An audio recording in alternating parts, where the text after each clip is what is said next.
간첩 잡는 방첩사 해체 공방. 오늘 국민의힘과 민주당 정치권의 공방을 부른 이 이슈가 있는데 잠시만요. 그 전에 저희가 앞서 짚어봤던 주제에 대해서 이재명 캠프가 뭔가 입장을 낸 것 같아서 하나 좀 짚어보려고 합니다. 속보성이에요. 그 장유희 변호사님. 네.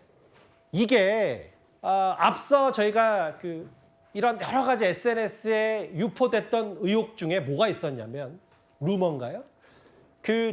도봉역 벤츠 사건이 이재명 전 대표 측과 관련이 있다라는 무슨 사실이 온라인에 꽤 많이 퍼졌나 봐요. 저는 그 부분을 잘 몰랐었는데 조금 전에 이재명 후보 캠프가 이 도봉역 벤츠 사건 관련해서 허위 정보 유포자를 고발하겠다고 했어요. 왜냐하면 대단히 악의적이기 때문입니다. 아무래도 대선 국면에서는 각 캠프에서 여론 동향을 굉장히 민감하게 스크린할 수밖에 없는 그런 상황이고, 지금 이 사고는 사실상 우발적이고 제3자로서는 그 사람이 뭐 유력 정치인의 뭐 자제인지 가족인지 알 수가 없는데, 이 사고에 편승해서 마치 이재명 대표의 가족인 것처럼 아는 사람인 것처럼 이런 식으로 하는 건 대단히 나쁜 여론을 마타도화 하는 것이죠. 여론을 악화시키고 정말 묻지도 따지지도 않고 허위 사실을 공표하는 그런 부분과 관련해서는 선거법으로도 당연히 다스려야 되겠지만, 각 캠프에서 적극적인 법률적인 문제 제기를 하지 않으면 사실상 수사기관이 모든 것을 다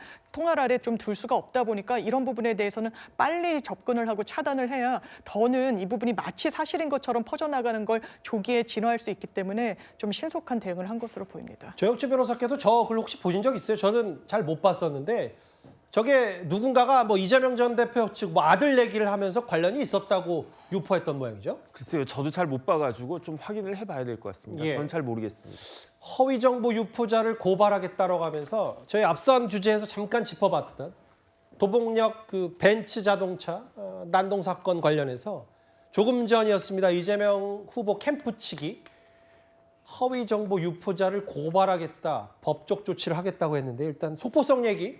지금 워낙 이제 뭐 국민의힘뿐만 아니라 민주당도 경선판이 열렸기 때문에 여러 가지 사실에 대한 법적 조치와 바로잡는 얘기까지 하나하나 좀 짚어봤어요.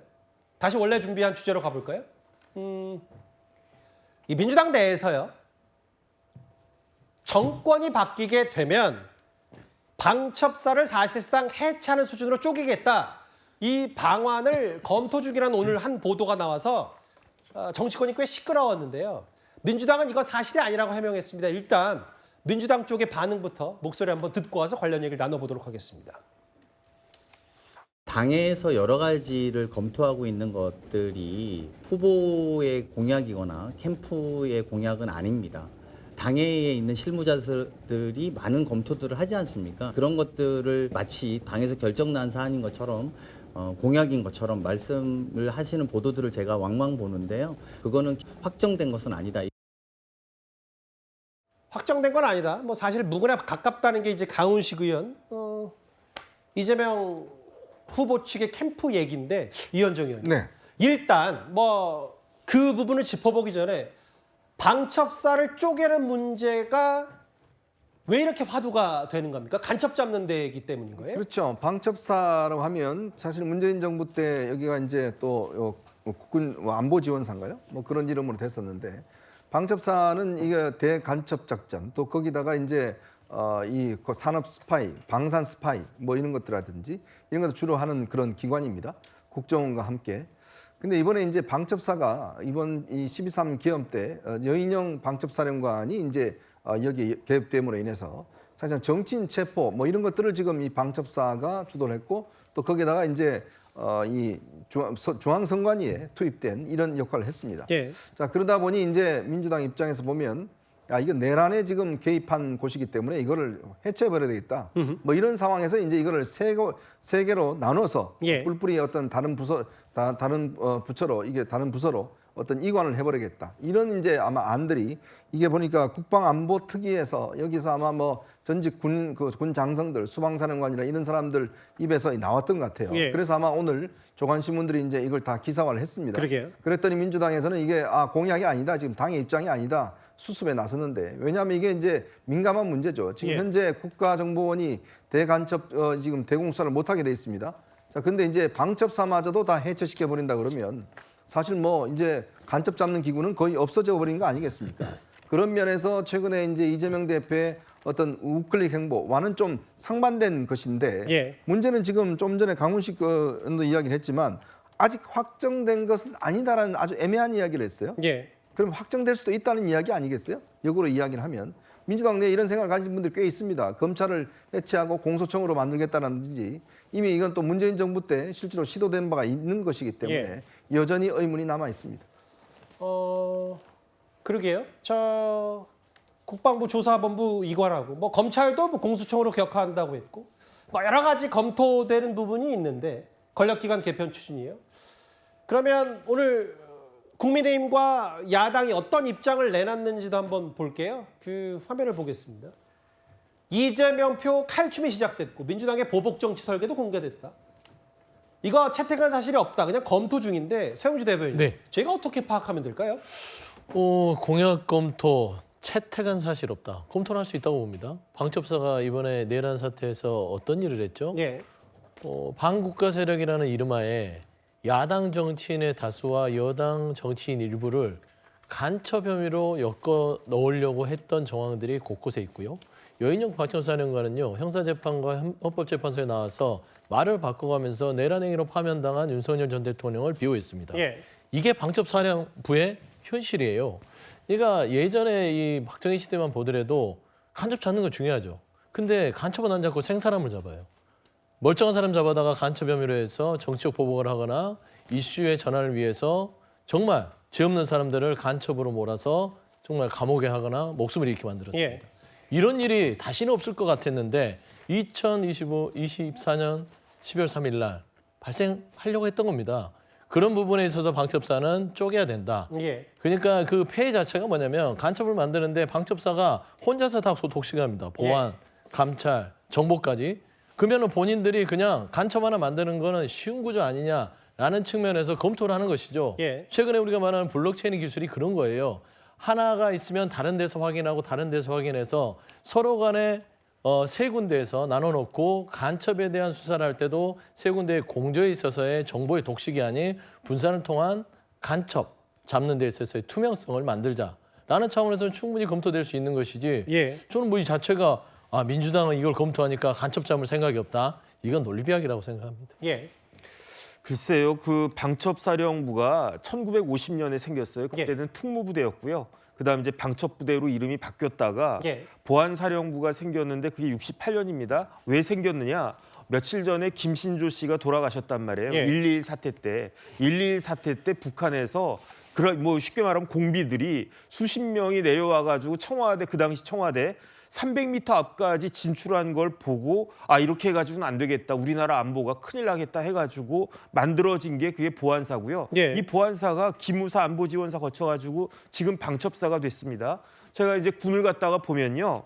정보사령부가 창 역할을 한다라고 하면 방첩사령부는 방패 역할을 하는 거거든요. 예. 그런데 방첩사를 없앤다라고 하는 거는 그냥 대문을 열어놓고 있겠다 이런 이야기인 거고요. 그다음에 지금 서영주 대변인 말씀하셨지만 뭐 방첩사가 이번 계엄 사태에서 굉장히 잘못하는 건 맞죠. 처벌받아야 된다라고 저는 생각을 합니다. 그런데 예컨대 칼이 흉기로 사용됐다고 해가지고 모든 칼을 다 수거해가지고 버려라. 이게 말이 되겠습니까? 조금 전에 봤듯이 자동차가 사람 치여가지고 이렇게 문제 생길 수가 있어요. 그런데 그러니까 자동차 다 없애야 된다. 이렇게 이야기하면 그게 제대로 된 사회입니까? 우리나라는요, 전 세계에 거의 유일한 남북이 대치하고 있는 분단 국가입니다. 이런 분단 국가에서 방첩사령부를 없애겠다라고 하는 거는요, 제가 봤을 때 전 세계 사람들이 다 놀라고 참 황당하게 생각할 그런 이야기가 아닌가 저는 그런 생각듭니다. 다만 근데 이제 대산 공약 검토 중이고 채택한 사실이 없다고 하니까 뭐 일부 언론 보도를 통해 몇 가지 이제 아침 신문에 나왔었으니까 이걸 좀 지켜보겠습니다. 뭐 검찰도 공소청으로 바꾸고 그제였나요? 이재명 후보가 그 유시민 전 이사장 노무현 재단 유튜브에 출연해서는 이제 공수처를 확대 강화하겠다 이런 얘기도 했는데 오늘 이재명 후보가 또 한 번 밝힌 얘기가 있습니다. 바로 대통령 집무실을 본인 임기 내에 당선이 된다면 세종시로 완전 하겠다는 겁니다. 향후에 개헌 논의가 시작되면 수도 조항을 신설해 추진하도록 하겠습니다. 세종시가 실질적인 행정 수도로서 충실히 기능할 수 있도록 세심한 노력을 기울이겠습니다. 대통령 세종 집무실 설치와 국회 세종의사당 건립을 조속히 추진하겠습니다. 지금 대통령 집무실 문제는 우리 국민들께서 많은 관심을 가지고 계시지만 현실적 문제를 고려하지 않을 수가 없습니다. 용산 집무실 또 청와대를 수리하는 문제 그리고 세종의 청사를 새로 만드는 문제 등등 여러 가지 문제들이 있는데 중요한 것은 효율성이라고 하는 게 가장 중요하겠고 또 하나는 보안성도 매우 중요하지 않을까 그런 생각이 듭니다. 일단 장윤 변호사님, 네. 홍준표 후보도 사실 맞습니다. 용산은 절대 안 가겠다. 예. 아예 무속의 상징이라는 표현까지 썼다면 이게 대통령실 세종시로 완전하겠다. 이게 이재명 후보의 확실한 공약 차원인 겁니까? 그렇습니다. 왜냐하면 지방분권은 대한민국이 나아가야 할 방향성에 놓여져 있는 건 분명하고요. 그리고 대통령 집무실과 관련해서 윤석열 전 대통령은 단 한마디의 국민 여론 형성 과정 없이 임의로 옮겼습니다. 몇백억을 쓰면서. 그리고 종국에는 그 공간을 내란과 계엄의 얼룩으로 뒤덮어버렸습니다. 새 미래를 여는 대통령이 들어가는 공간으로 대단히 부적절하고 그러니까 지금의 국민의힘 주자들도 그 부분과 관련한 부정적인 입장을 내는 거 아니겠습니까? 그렇다면 이런 부분을 종합해서 세종시가 대안으로 많이 거론이 되어 왔었고 예. 그렇다면 충청권 표심 물론 그런 부분도 이 정치적인 정무적인 고려가 있겠습니다만 기본적으로 그 공간적인 부분 그리고 세종시에 정부청사가 또 자리 잡고 있다라는 이런 여러 상황을 고려해서 이런 대선 공약으로 내건 것으로 보입니다. 조혁진 변호 생각은 어떠세요? 이게 최근에 이재명 후보도 바로 즉답은 하지 않았다가 용산 대통령실은 사실 지금 여러 국민의힘 내부에서도 설왕설래가 있고 청와대 관련해서 특히 최근에는 아예 이렇게 되면 청와대로 또 정권 바뀌거나 혹은 차기 대통령이 누가 되든 다시 이쪽으로 들어오는 거 아니냐 해서 최근에 관광객들이 많이 급증했다고 하는데 세종시로 완전 이전 특히 대통령실뿐만 아니라 여의도 국회 근데 이거는 사실 헌법 개헌과도 관련이 있다면 있는 거잖아요. 저는 개인적으로 찬성하고요. 그다음에 세종시로 수도가 옮겨지는 것 자체는 개인적으로는 저는 조금 무리가 있었다라는 그런 생각이 드는데 어차피 이게 현실이 됐습니다. 지금 행정부의 거의 대부분이 세종시로 내려가 있고 그다음에 저도 뭐 정부 위원 같은 거 했을 때 예. 세종시 한번 갔다 오면요 하루가 다 깨져버려요. 그다음에 제 주위에 있는 공무원들 뭐 국장, 과장, 뭐 그 실장 이런 사람들 거의 길에다가 시간을 다 쏟아버리고 있는 그런 상황 아니겠습니까? 그 이유가 뭐냐면은 국회는 서울에 있고 세종시에다가 행정부는 세종시에 있고 그러니까 제 개인적인 생각으로도 대통령실과 국회도 다 내려가야 된다. 저는 그런 생각 들고요. 뭐 대법원까지야 내려갈 필요가 없겠지만 예. 그런데 지금 앵커가 말씀하신 것처럼 헌법재판소에서 서울이 수도라고 하는 거는 관습 헌법이라고 그랬어요. 예. 그러니까 만약에 이재명 대표가 대권을 갖게 된다라고 하면 세종시로 다 옮기는 건 좋은데 대신에 개헌을 해야 된다. 그래서 개헌해가지고 지금 어쨌든지 간에 우리나라 헌법이 87년 헌법이 예. 굉장히 많은 문제가 있다라고 하는 게 노정이 됐으니까 대통령 임기까지 포함해가지고 그 세종시를 수도로 한다라고 헌법에다가 명시하고 예. 이런 식의 개헌이 이루어져야 된다. 그런 생각합니다. 알겠습니다. 방첩사 혹은 검찰 개혁, 공소청 국회와 대통령실을 세종시로 완전 이전하겠다는 이재명 후보 쪽의 얘기. 여기도 이제 김동연, 김경수, 이재명 3파전 본격적인 민주당 경선판도 시작이 됐고요. 그런데 잠시만요. 저희 채널A가 단독으로 취재한 내용이 있는 게 뭐냐면 지금 반 이재명, 뭐 여러 빅텐트 혹은 큰 연합을 만들어서 이재명 후보에게 대항하자라는 얘기가 있었고, 근데 이현정 의원님, 네. 최근에 오세훈 시장은 아예 대선 불출마를 선언했고 반면에 유승민 전 의원 같은 경우는 불출마가 아니라 국민의힘 경선에 불참하겠다는 뜻을 내비쳤었는데 이게 이낙연 전 대표가 추진하는 개헌연대 빅텐트 행사가 있었는 모양인데 여기에 뭐 여러 러브콜을 보낸 모양인데 여기 불참을 했다는 저희 채널의 단독 취재 내용이 있어요. 그렇죠. 뭐 아직까지 아마 유승민 전 의원 입장에서 보면 과연 이 제3지대가 힘을 발휘할 수 있을까? 왜냐하면 지금 이낙연 전 대표가 있는 이 새민주당인가요? 거기는 지금 현역 의원이 제가 알기로 없죠.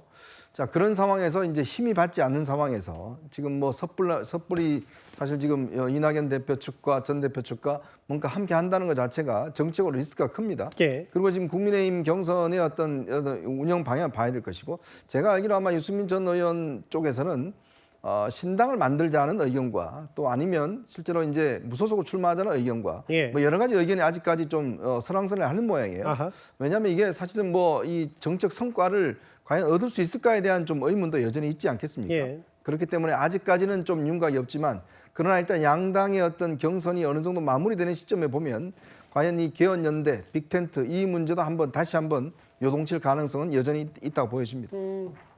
이제 본격적인 대선 레이스가 시작이 됐고, 뭐 유승민 전 의원 같은 경우는 경선 불참이 뭐 그동안의 완전 국민 경선, 뭐 당원 50, 민심 50 말고 오픈 프라이머리처럼 100% 민심을 다 받아들여야 된다라고 했다가 그 부분이 이제 받아들이지 않은 부분도 있고 경선 불참을 선언했는데, 개헌연대에 대한 빅텐트 행사에 불참했다. 알겠습니다. 저희 정치부가 단독으로 취재한 내용까지 새롭게 한번 짚어봤습니다. 그러면 지금까지 들어온 여러분들의 목소리를 만나볼 차례입니다. 첫 번째 댓글입니다. 대진표 보니까 아까 나경원, 홍준표, 한동훈, 이철우 이 네 사람이 한 조였는데 죽음의 조가 흥행 예감이 있다라고 글을 달아주셨네요. 예. 시대가 부르고 국민이 부르면 어쩔 수 없는 운명이다. 이게 모르겠어요. 한덕수 대행을 말씀하시는 건가요? 일단 알겠습니다. 예. 도로 위에 무법자다. 자동차가 공격하는 무기가 됐다. 아까 도봉역, 이른바 벤츠 난동 사건 말씀하신 것 같고요. 예. 여름 같은 봄이 온다고 했는데 식중독 조심해야 될 때다. 지금 120명이 넘는 그 충남 거주하는 노인분들이 이제 지금 식독 증세가 의심이 되는데 빨리 좀 나으셔야 될 텐데요. 마지막 보겠습니다. 그러게요. 뭐 중도층, 무당층이 결국 성패를 가린다. 대선 레이스에 한마디 하셨습니다. 댓글 5개 모두 감사드립니다.